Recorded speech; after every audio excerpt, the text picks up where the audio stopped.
मरे कह बजे तो हमें समझे नहीं खे आवत एक दया अंधर आँख भाई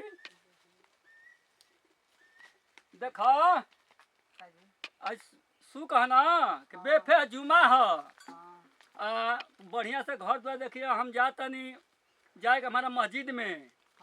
हाँ तू बढ़िया से अपन घर द्वार देखी है।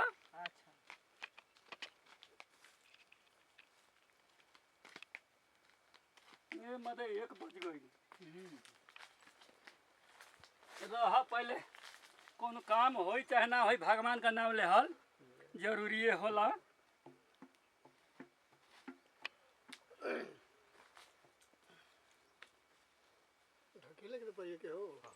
या अल्लाह वाली खुदा अकबर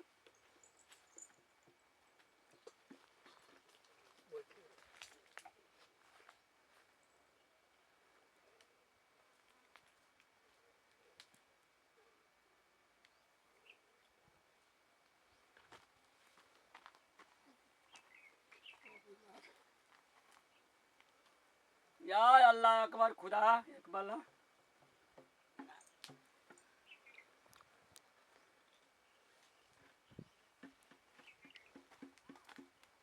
अरे कौन बदमाश है बताव है भगवान का नाम लेवे में तकलीफ करतन सब का खुदा कहाँ सुत गई देखा बिरथा मन जाए दिया तो पूजा में हम लपटल बानी।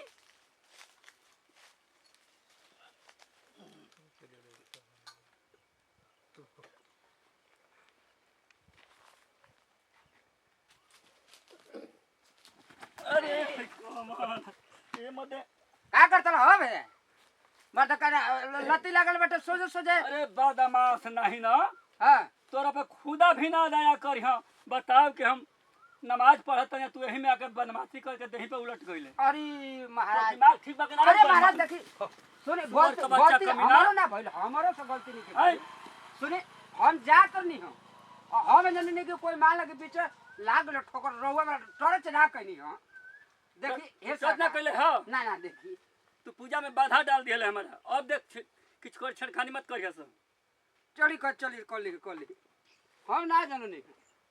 अल्लाह अकबर रसूल अल्लाह बिस्मिल्लाह अकबर खुदा तब देख खुदा दूसर लोफुआ मत भेजिया अपन पूर्ति कर लेबे तो कम से कम तो तोहरे धे पे बानी।